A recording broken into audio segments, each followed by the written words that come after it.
And with that, we say welcome into the show. Welcome to the best damn sports podcast, period. Welcome to Centel's Intel Live on YouTube. I am your host, Mr. No Days Off, a.k.a. the one-man dynasty. I'm in the building.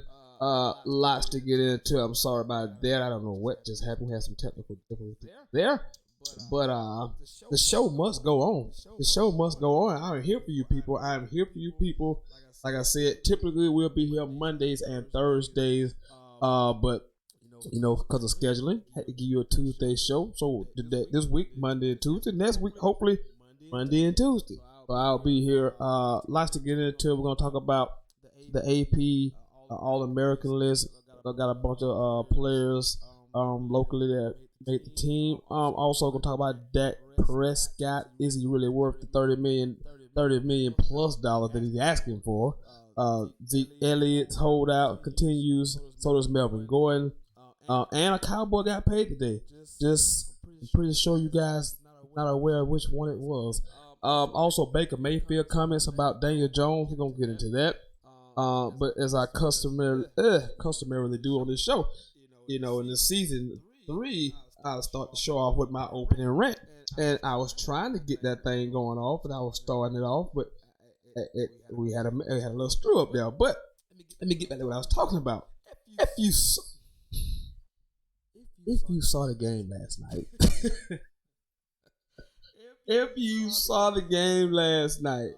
my 49ers, and against the Denver Broncos in the second preseason game of the season, Jimmy G was making his long-awaited return after tearing his ACL in week 3 of last season. So he's been out since then. Last night, he went out there on the field and basically, you know, I had just as many yards as Jimmy G had. It was bad, to put it mildly. It was rough. It was hard to watch. 0.3 quarterback rating. 1 for 6. 0 yards. 1 interception. Another pass that probably should have been intercepted. 2 batted passes, and he looked shook. Now I know. Look, I'm not here to be a guy that give excuses. I don't do excuses. I'm not here to be that guy. I'm just not.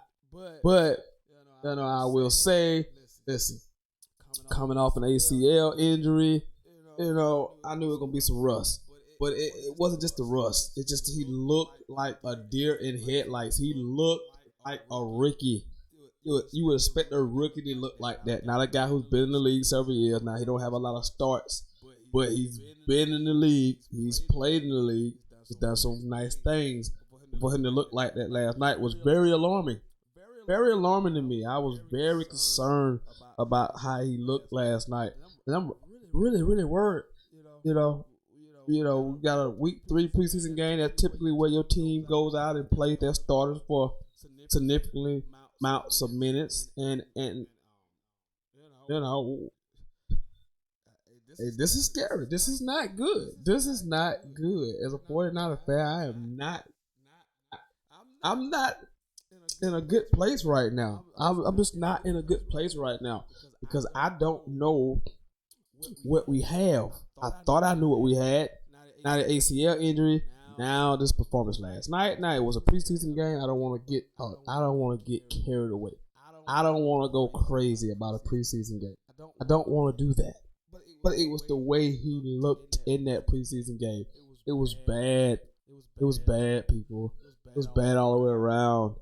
It was awful. It was just awful to watch. And I'm nervous. I don't know. This guy, $137 million, 5 years, $90 million guaranteed. So he's being compensated very, very, very handsomely. And I need more. But you know, going forward, we shall see. We shall see how he looks and how he plays. But that was bad, man. You watched that. That was bad. That was not real good. But yeah. So that's kind of semi rant. I didn't get carried away. But it was a preseason game. I didn't get too carried away. I could have went in a little, but I you know, social media and all the sports talk killing this guy today. I just piled on just a tad bit. I jumped on just a little bit. Jimmy G. Moving on to quarterbacks. Where I want to go to quarterbacks. I want to talk about Dak Prescott a bit. And you know, Dak was in the news last week. Reportedly turned down $30 million annually. And we don't know what the guaranteed money was. We don't know. Can't figure that out, so we can't speculate on that. But what I do know is that I thought it was a very fair offer by the Cowboys. I thought it was more than I thought they would offer. $30 million annually. I was thinking more 25 or 28. Because $30 million annually, Dak Prescott would put him as a top 5 paid quarterback. That would put him at top 5. Now we know the market has increased, so it's tough to. You don't typically pay a guy for actually where they're at. So he's not a top 5 quarterback by no metric. Don't let anyone fool you by any metric. He is not a top 5 quarterback by no metric. None. He's not a top 5 quarterback. I know some guys will come over here and give you these stats about being 32-16 as a starter, and that's good. Really well. Two out of 3 years make the playoffs. Offensive rookie of the year. Get it. Get all of that. I get all of that. But he's not a top 5 quarterback in this league, and he definitely doesn't deserve top 5 money. Even though the Cowboys offered him top 5 money, which I thought was very reasonable, and I thought the offer was significantly better than he would get, and for him to turn it down, I just can't get my head around it. I cannot understand it for the life of me. Why a guy would turn down $30 million, a 4th round draft pick, with these types of numbers, and I'm gonna give you the numbers in just a minute. But again, $30 million annually puts him at top 5 money. Now we don't know what the guarantee was, so that is a hang up. So we can't dump all over the guy because we don't know how much was up front. But $30 million annually puts him at a top 5 quarterback in this, only behind Russell Wilson, Big Ben, Aaron Rodgers, Carson Wentz, Matt Ryan. The top 3 I named all have won a Super Bowl. Matt Ryan has been to a Super Bowl. And Carson Wentz, despite the injury history, would have been the MVP of the league a couple years ago, if not for the knee injury. So if you're basing it off of that top echelon group, again, I just told you top 5. So you know he's not in that league with those quarterbacks. But the question is, what is he actually worth? Cowboy fans, you're out there listening. What do you think Dak's actually worth? Is he worth $30+ million? I need to know from Cowboy fans. I know you're out there. I know you're listening. I know you're watching it. So I need to know from you. I don't think he is. You tell me what you think Dak's worth. I don't believe he's worth $30 million. I'm not a Cowboy fan.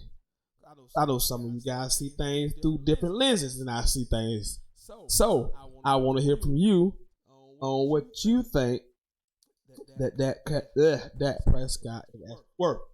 And in the meantime, because I'm going to open the lines up, so if you want to talk about the Dak Prescott, you can. 864-378-5943. 864-378-5943. If you want to talk about Dak Prescott, let me know. Cowboy fans, what you think he's worth? Is he worth $30 million plus? Is he a top 5 quarterback in your eyes? No, to me. So I want to hear from you. But I kind of want to go down his numbers. The 3 years he's been in the league, I told you about the 32-16 mark as a starter, which is good. 2 times in the playoffs, has a winning record every year. Pretty good stuff. But if you look at it, his first year in the league, the offensive rookie of the year, 3,600 yards passing, 23 TDs, only the 4 interceptions. They went 13-3, 67% completion ratio. Great numbers. They protected them a lot.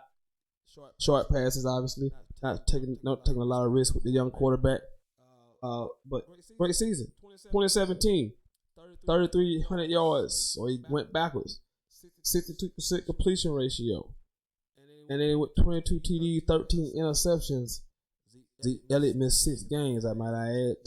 6 games in that season. 9-7 missed the playoffs. Then last year, 3,800 yards, 67%, but only 7.4 yards an attempt. So again, not throwing the ball vertically down the field. 22 TDs, 8 interceptions.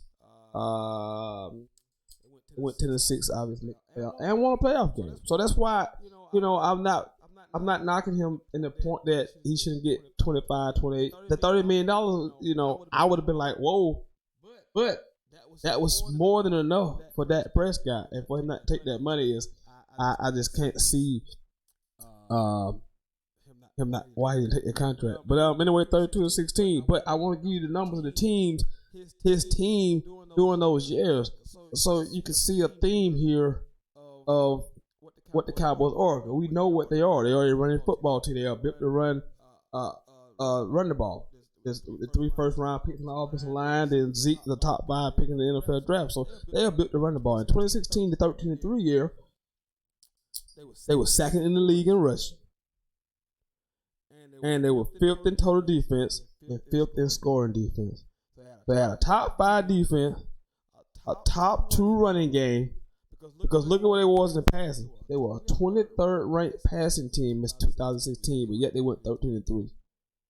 So clearly that shows you that team won because of his defense and because of the running game. Clearly showing you that they won because of their defense and their running game.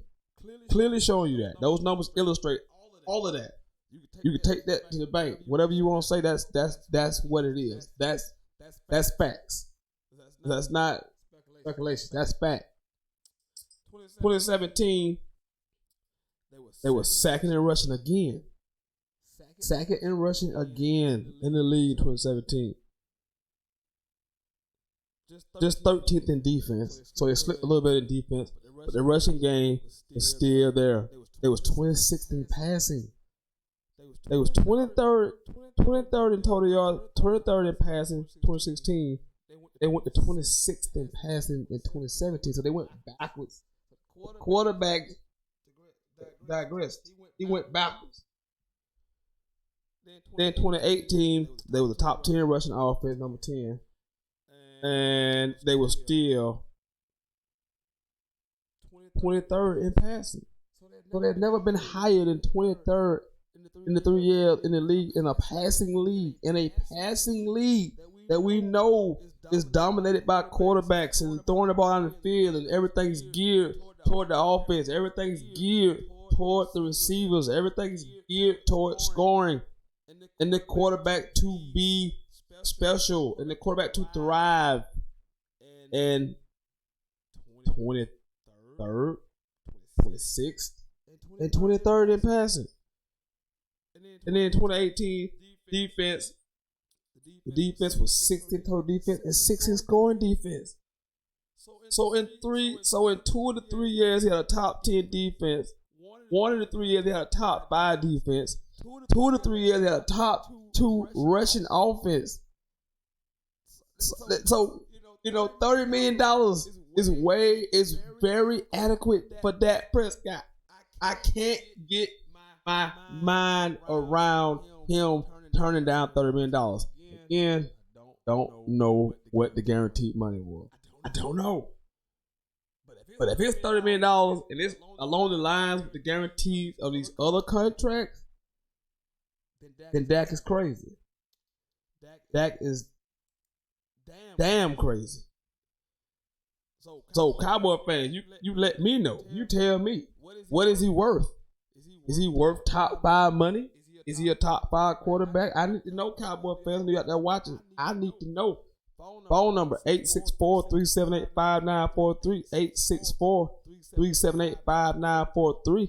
I need to hear from you, Cowboy fans. I need to know. What do you think about Dak Prescott? Do he deserve $30 million plus? I need to know. Lines are open. But in other Cowboy news, there was a Cowboy who actually got signed today. Somebody did sign an extension today. And I know you're thinking, like, which one of the Cowboys signed today? Was it Zeke? Was it Dak? Was it Amari Cooper? The answer is none of them. The answer is linebacker Jalen Smith, who would have been a free agent at the end of this season. He signs a massive deal for 5 years, $65 million, $35 million guaranteed, which makes him the third highest paid linebacker in the league. And I would just like to give this young man a round of applause. I'm a big Jalen Smith fan, given all of what he's been through. I mean, the injury that he had in the bowl game, and people questioning why he was playing. He shouldn't have been out there, but he competes. He wanted to be out there. He wanted to compete. Has his knee up, wrecks his knee, drops out of the first round. Cowboys take a chance, sits him out the whole first season. Second year, you kind of see late in the year, he started to get his legs, and then last year, he just blossomed. He blossomed alongside Brandon Esch. They have formed two of the best linebackers in the game on the same team. That linebacking duo is one of the best in the league. I just want to give a shout out to Jalen Smith. I mean, that's big time to me. Coming from that injury that he suffered, and now to get paid and get compensated, it's just a good story of, determination and getting back the way you were before injury and working your ass off, and now you still get the money that you probably would have got up front. Now you get it now. So, good things come to those who wait. And we're really happy for Jalen Smith to get his money. In the meantime, we got to figure out, Cowboys got to figure out where else they're getting, who else is getting paid. Who is getting paid next? Who is next, man? Is it Dak? Is it Zeke? Is it Amari? The market has been set for all of these players. There is a market for going rate to me is $30 million annually for a quarterback. They offered that to Dak. Apparently. The going rate for running backs right now is about $14 million annually. So the market is there. You just got to get there. I think receiver market around $15-16 million a year. It's been set. So, I mean, what are the Cowboys going to do? Got to keep the offensive line intact. But you got to sign all your talented young players. So we'll see what the Cowboys do. Yeah, I was hoping by now that I would have some phone calls about this Cowboys situation, but nobody's called in and tell me what they think about young Dak Prescott. I need to know about Dak Prescott. What do you think about him? Is he worth $30 million? I need to know. Should he be paid like a top 5 quarterback? I need to know these things. These are things that I need to know, and I want to know. So I need you guys to get in here and let me know what you think about Dak Prescott and dollars. Moving along. Where do I want to go? Baker Mayfield. Good old Baker Mayfield. Never shy about the things he says. I don't know if this interview was I don't know if these comments were supposed to be taken off the record or not, but they are out there. They've been said. It was said. So Baker Mayfield never lacking for confidence. Never ever lacking for confidence, and not afraid to say whatever comes to his mind or whatever on his chest. Has some interesting comments about one Daniel Jones of the New York Giants. Baker told GQ magazine, "I cannot believe the Giants took Daniel Jones." He said, "It blows my mind Some people overthink it. That's where people go wrong. They forget you gotta win, and that's in regards to Daniel Jones' terrible college win-loss record. He was very pedestrian in college as far as win-losses go. So there's, for me, I don't think we could take everything from wins and losses in college. I don't think it's the end all be all. I do like people who produce in college because I had several years ago as a thing I had called production over potential. I do like production over potential. I'd rather have a quarterback who has a proven track record and has produced at college, but that doesn't always ultimately leads to win in college.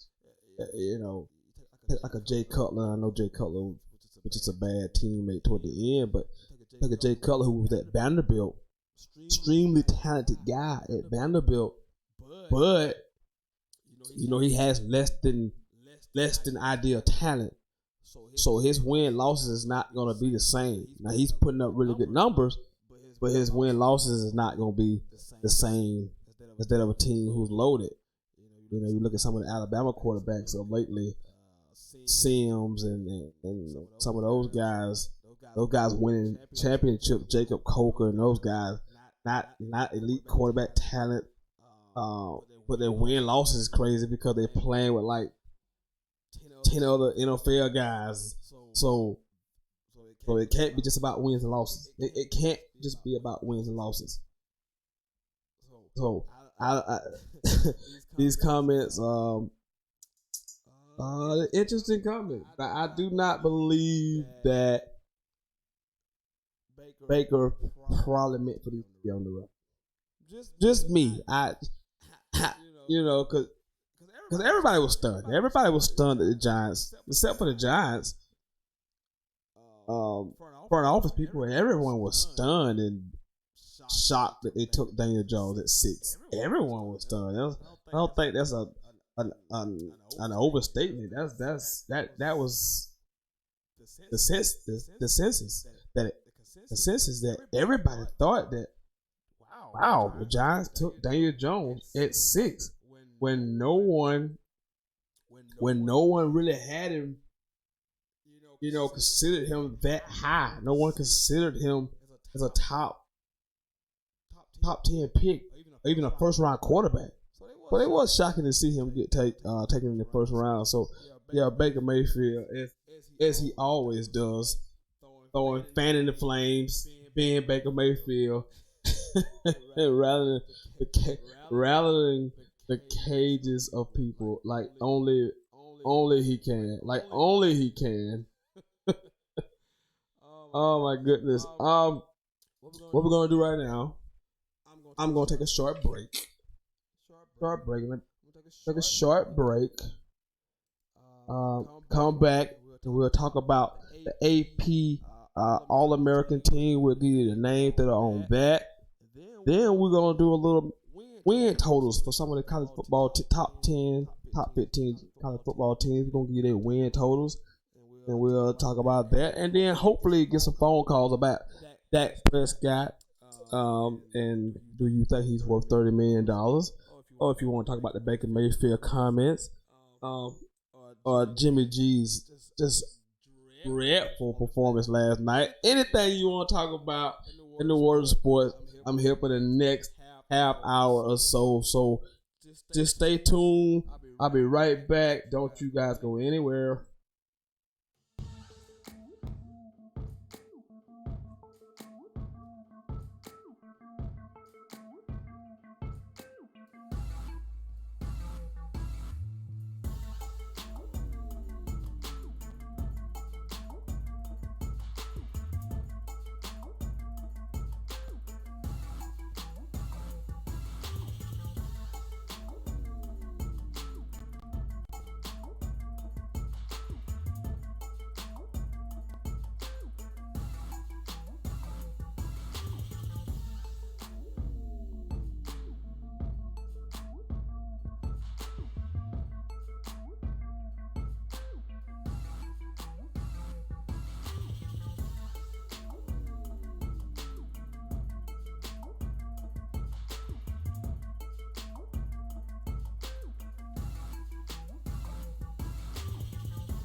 And yeah, you stuck with me through the break. I applaud you.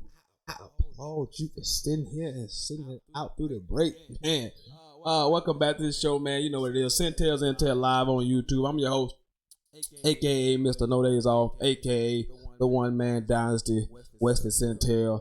We talked about Dak Prescott in the first segment. We talked a little bit about Zeke Elliott's holdout. Jaden Smith got his money. A few other things. Baker Mayfield kind of slightly disrespecting Daniel Jones. Not sure what to make of that situation. But oh God, I want to just get this out the way. I want to tell everybody that the long suffering nightmare is over. It's over. The long suffering nightmare is over. Antonio Brown was at practice today with his certified helmet that is league approved today, so everybody can actually go on with their life. Antonio Brown saga is over, so you guys can go back to your lives as it was. So that's over with. Good God Almighty! Even though Brown's still gonna file that grievance, he was at practice today. Grand Groom said he's all in. So there we go. He's all in and practice today. So Antonio Brown saga is over. Raider fans, I guess rejoice. I don't know.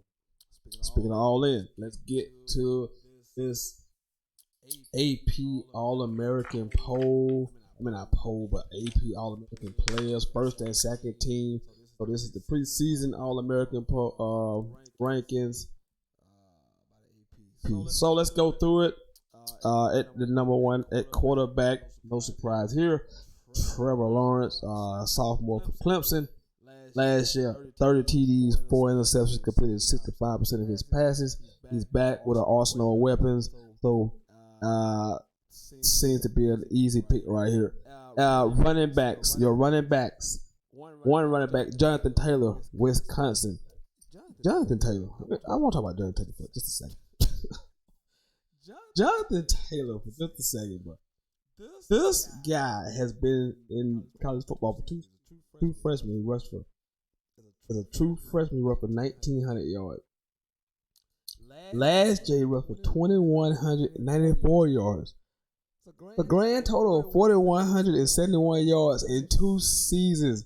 His career average is 6.9 yards a carry. I don't think you heard me.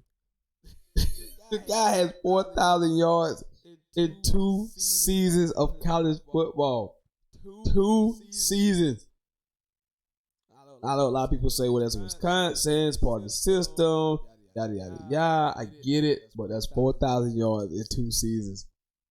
That is unbelievable.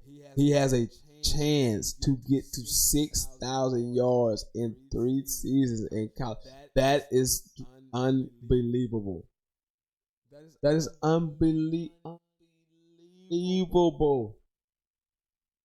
Other running back is Travis Etienne from Clemson.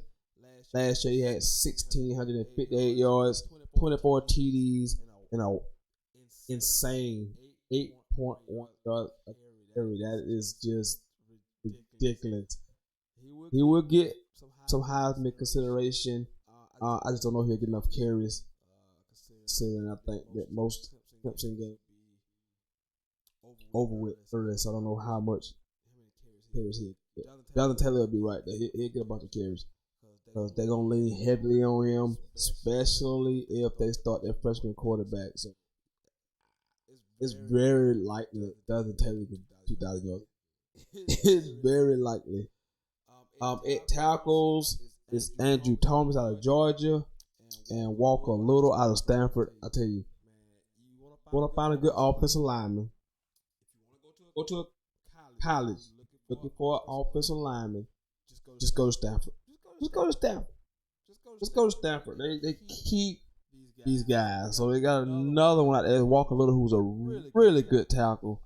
Both these guys are really good players, Andrew Thomas and Walker Little of Stanford. At guard, Shane Lemieux out of Oregon. Brian Bredson out of Michigan. At center is Tyler Badays out of Wisconsin. At tight end, I'm not gonna hurt myself. I like this guy though. I like Albert Oken. I like him. Oken, all-purpose player. Rondale Moore, sophomore Purdue. He's a really damn good football player. Can do it all. A little guy, but with just big heart. Cannot believe so many teams, passed over on this kid. If you saw him play last year, he was just tremendous. 114 receptions, man. 1,200 yard receiving, 12 TDs. Ran a kick return back. Averaged 20 yards a return. Had 2 rushing TDs. He's spectacular. That good. Really good. At defensive ends, Chase Young from Ohio State. AJ Espinosa of Iowa. At tackles is Derek Brown. Big fan of Derek Brown. This is a mammoth human. Raekwon Davis at Alabama. Linebackers, Dylan Moses. Isaiah Simmons of Clemson. And Joe Ashi of Michigan State. At cornerback, it is Bryce Hall. Love me some Bryce Hall. Prototypical type cornerback, like him a lot. And then Paulson Adebo out of Stanford. And at safety, one of the best college football players in the nation, offense or defense. Grant Delpit of LSU is just a do-it-all football player. Safety, in the box, whatever you want. He can do it all. He is that good. Love me some Grant Delpit. And Andre Cisco out of Syracuse, the other safety, sophomore. And punters are people too. So Braden Mann out of Texas A&M was the first team punter. The second teams, quarterback Tua Tagovailoa, 43 TDs last year, 6 interceptions, 69% completion ratio. Also finished second in the Heisman voting.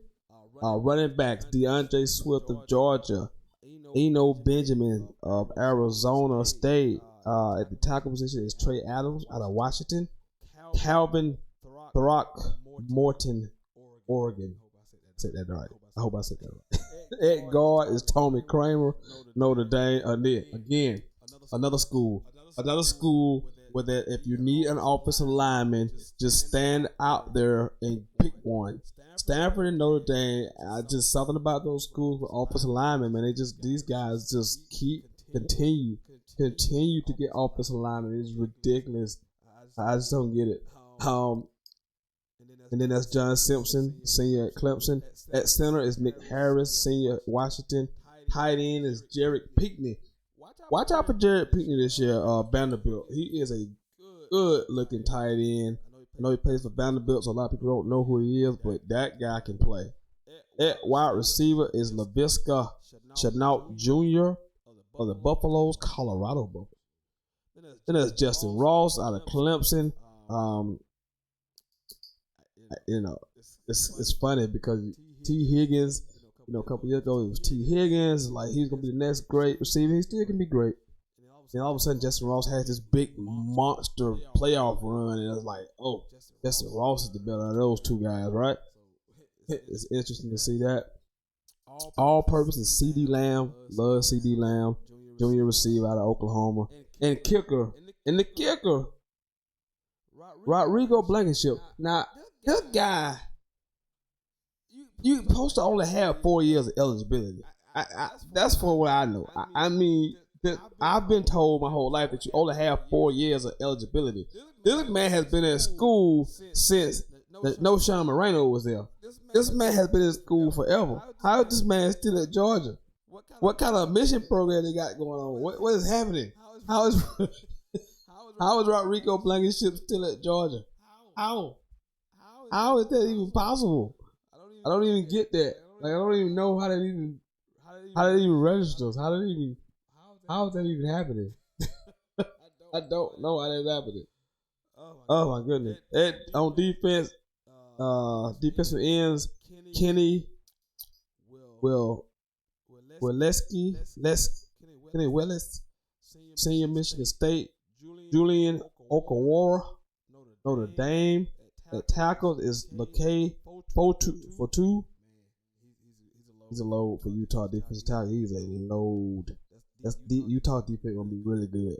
You heard it here first. Utah defense is gonna be really good, especially up front.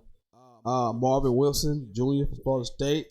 At linebacker, Patty Fisher, Northwestern. Evan Weaver, California, and then Shaq Quarterman out of Miami, football player. At cornerbacks is Christian Fulton, senior from LSU. C.J. Henderson, Jr. out of Florida. Safety is Aloha Gilman, Notre Dame. Jordan Fuller, Ohio State. And at punters are James Smith, Jr. out of Cincinnati. Those are your All-American teams. Voted on by the AP preseason All-Americans. Any gripes, qualms about that?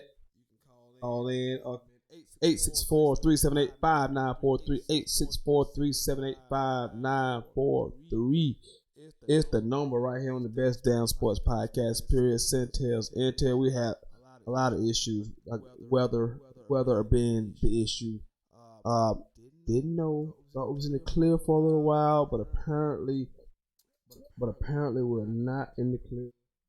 Thought those storms were not supposed to get here later. It seems as if they're already here and they are causing connection problems for me. I've lost signal. So I do apologize for that. That is not good. That is not what we had in mind. Don't like having that, but radar right now that is like so that may have caused those two stoppages. I apologize.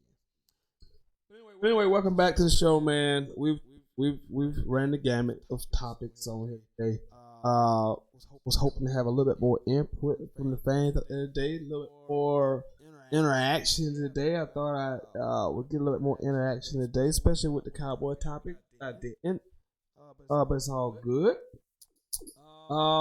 Win totals for college football season. Got some win totals here. Vegas sets these win totals. You know how it go. You go over or under, or push, if you can. But got some over under totals, man. And we'll start at the top of those over unders. At one, Clemson's win total is set at 11.5. Cannot push. If you go 12, that means going undefeated.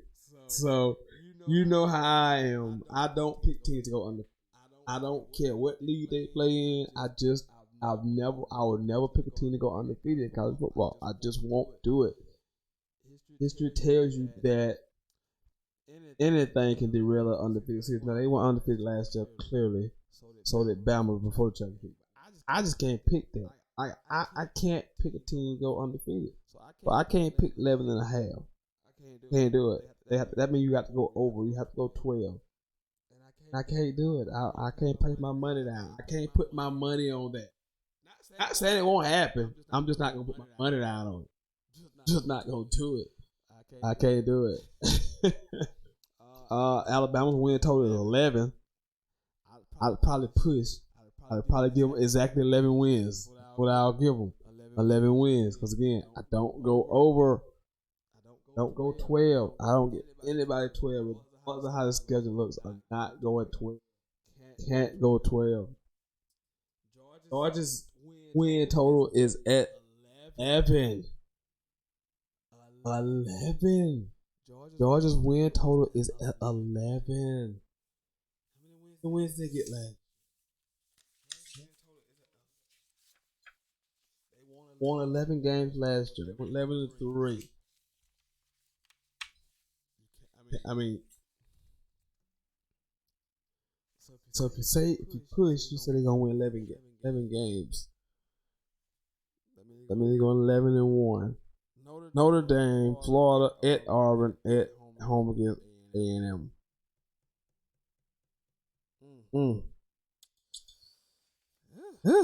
I don't know.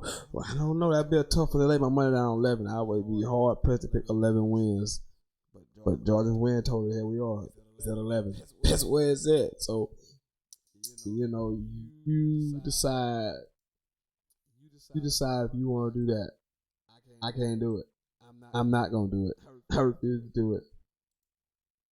But you out there? Georgia fans, that's a high number. So they think highly of you to put you at 11 wins. At number Oklahoma is at 10.5. I'm not buying a lot of stock in Oklahoma this year.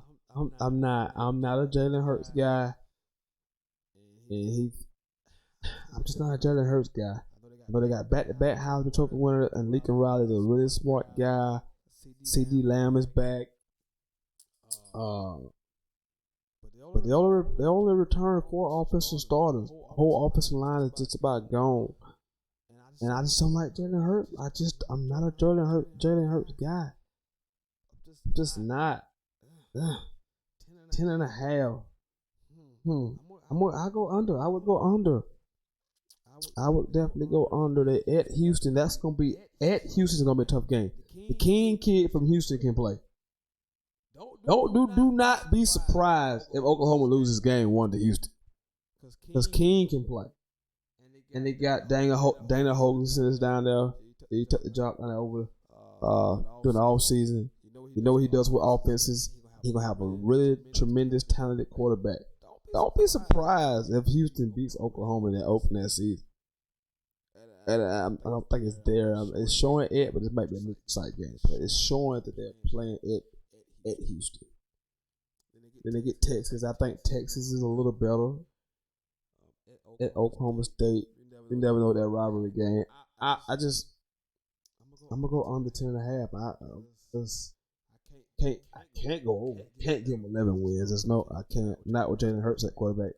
Can't do it. I'm not a Jalen Hurts guy. I just can't. I can't go that far. Ohio State's win total is at 10.5. They went 13-1 last year, but they only returned 4 offensive starters. Do return 9 starters on defense. They do return 9 starters on defense, but at Nebraska, at Northwestern, Wisconsin at home, and at Michigan. I don't know.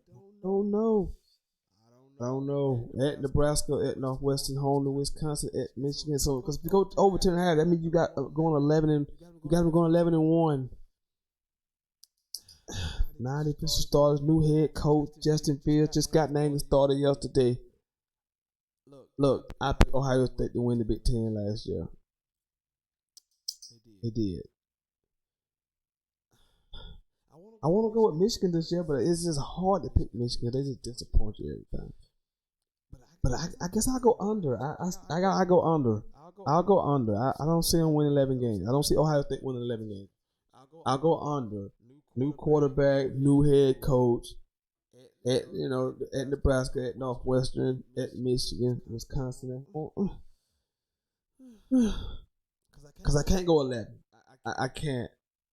I can't say one. I can't pick one. I can't give them 11. I have to go under 10.5. I have to. LSU's win total is at 9. This is interesting. Win total is at 9. They're ranked number 6 in the.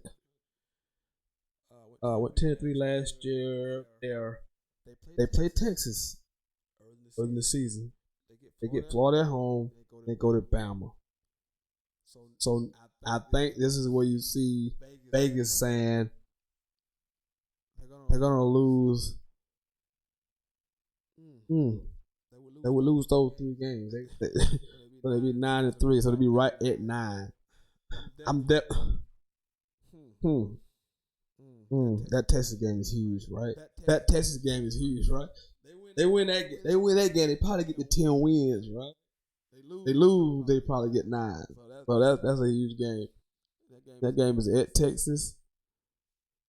It's showing at Texas. That's probably at Arlington. I'll go.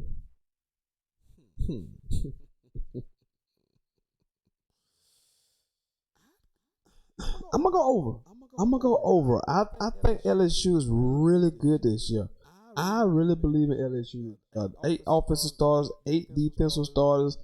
I like LSU this year. They get Bama. They do have to go to Bama. I go over 9. I think they get over 9. I think they're a 10-win team. I think they're a 10-win team. At 7 is Michigan. 9.5. 9.5 is the win total for Michigan. 9.5. 9.5. 9.5. They won 10 games last year. 8 offensive starters are back. They lost a ton on defense. 9.5. At Wisconsin, at Penn State, they host Notre Dame, and they get Ohio State at home as well. 9.5. That means I think they're at least a 10-win team. Ooh, if I go over, right? That means I think they're a 10-win team if they go over. Ooh. 10-win team. They won 10 games last year. They went 81 in the conference. The only one lost to the conference was Ohio State at Ohio State. I'm gonna go over. I'm gonna go over. I'm gonna go over on Michigan. I think they'll win at least 10 games. I think they win at least 10. I'm gonna go over. I think they beat Wisconsin. I think they beat Penn State on the road. Notre Dame, Ohio State. If they don't beat Ohio State, when are they ever gonna beat Ohio State? If they don't beat Ohio State, it's just Urban Meyer. I mean, is Jim Harbaugh ever gonna beat Ohio State? If he don't beat them this year, is he ever gonna beat them? Now I'm already pissed off. They should be ranked number 7 in the country. No way. This is another preseason hype fest. Michigan's ranked this high every season for no good and damn reason. Every year for no reason. But is it the year they beat Ohio State at home with a Shea Patterson back?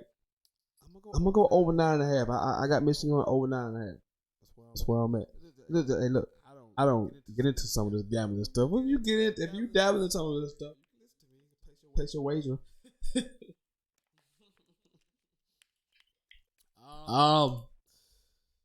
Florida win total is at 9. Florida has a tough schedule. This is a tough schedule. Home to Auburn.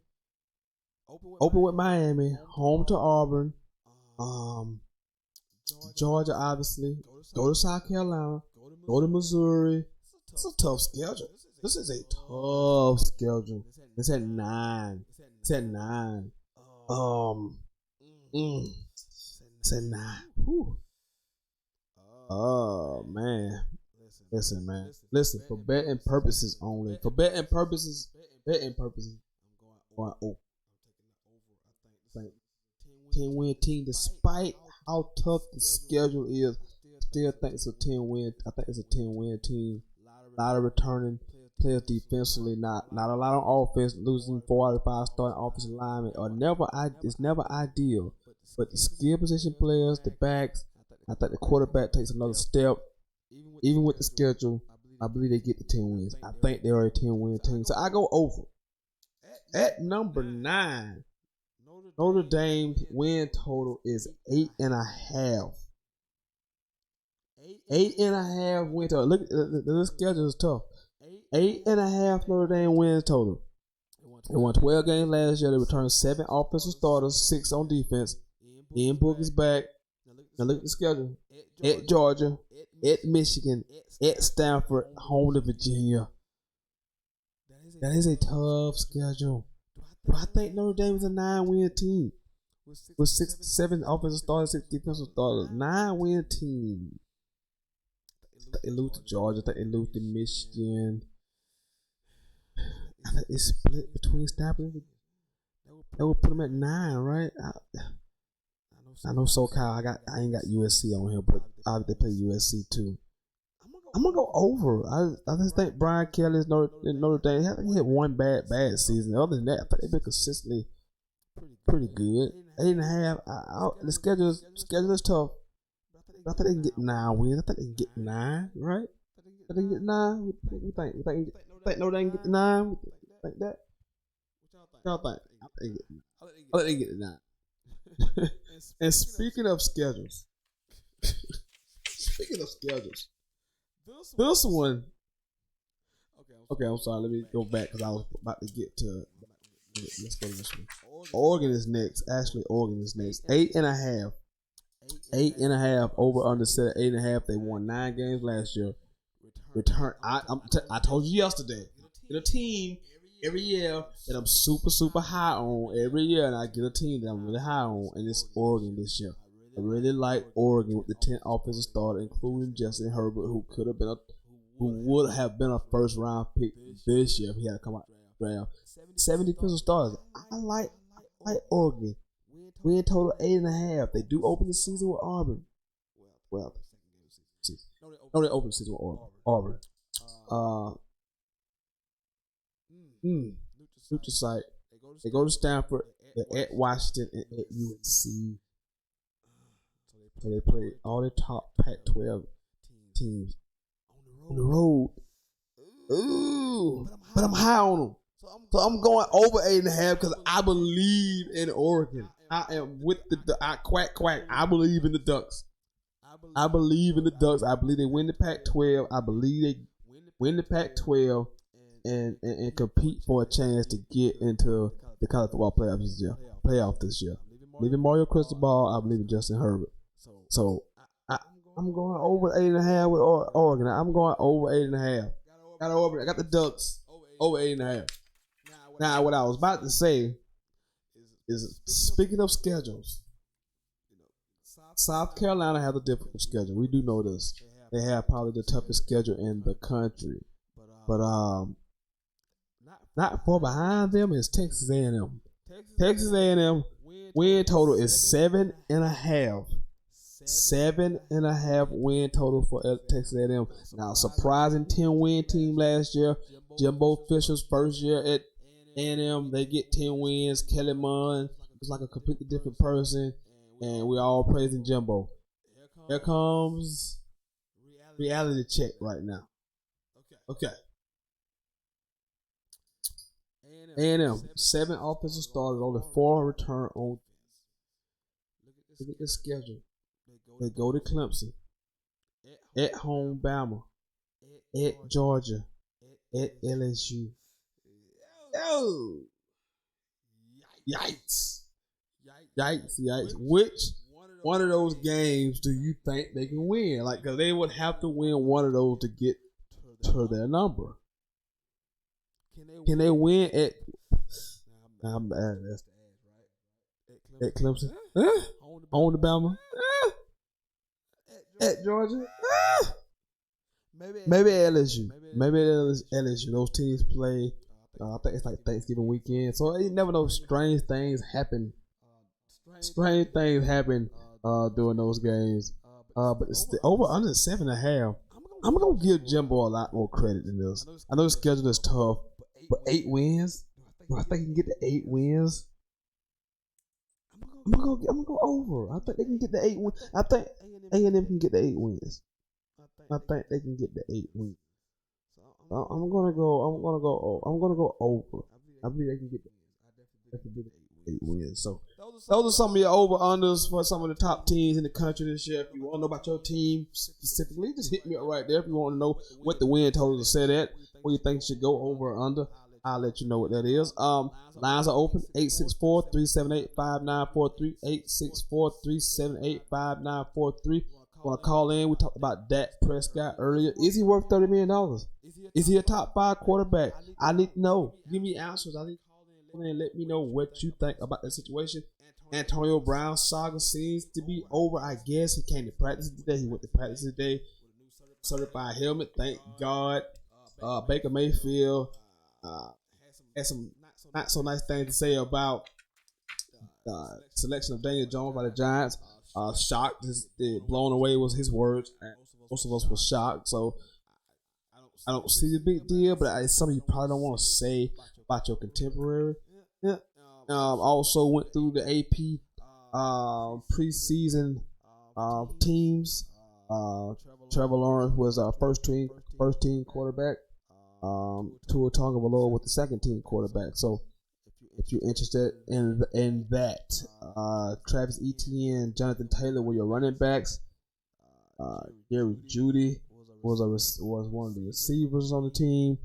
Rondale Moore, the firing, do everything player for Purdue was on the team. It's an all-purpose player. The all-world safety Grant Delpit was on the first team. DeAndre Swift, Georgia running back, was on the second team. So anything. I spoke about Rodrigo Blankenship, the Georgia kicker who's been at school for a decade now. Like a decade. It's been like a decade. I don't know how he has. I don't know how he has any eligibility left. I'm not sure. I'm not sure how Rodrigo Blankenship has any eligibility left. I don't know. I don't know the rules. I thought it was just 4 years. I thought you could only be in school 4 years. That's all that's what I've been told. But I've been led to believe that you can only be in school for 4 years. This guy has been in school since No Sean Moreno was there. How is this possible? How is possible? This man finished school. This is crazy. It's crazy, man. Also, man, I won't be with you guys the rest of the week. So, got big football games this weekend. Well, it's big in the sense because it's the first game of the season and everybody will be watching. It's Miami and Florida. So, Florida opens as a 7.5 point favorite. They're ranked number 8 in the country. Miami was unranked. They did receive some votes. Hey man, I'm excited, man. I'm juiced up. 4 days away, really 3 now because the day is almost gone. So it is here, people. College football is back. I'm already feeling this game week for me. I'm giddy. Then next week's show, Monday, we'll do like conference, previews and pick winners of conferences. I already gave you some of my teams already. I kind of like let the cat out the bag about some of the teams. We'll get some playoff predictions. Starting next week, do a show next week, 2 shows. We'll make some predictions about the college football season, conferences, playoffs, and Ivy Trophy winners, and all that good stuff next week on the show. I want to thank everybody for tuning in to this week on the show. It was a kind of rough show today with the delays and the sketchiness and weather. Hope you guys didn't mind that. I apologize for those difficulties. Weather for the last 2 days has been crazy. Maybe next week we won't have as bad weather as we had the last couple of days in here. That caused a lot. Thanks everybody for watching again. You know what this is. You know who I am. AKA Mr. No Days Off. AKA the One Man Dynasty. This is the hottest sports podcast in the South. It's the best damn sports podcast, period. This has been Centels Intel. I will see you guys next Monday. Enjoy. College football is back. I will only enjoy it if we get a win on Saturday. If not, I will be here Monday, sad as hell, and very, very angry. And don't take it personal. I'm just saying. But enjoy the games. See you guys Monday. Centels Intel. I'm out.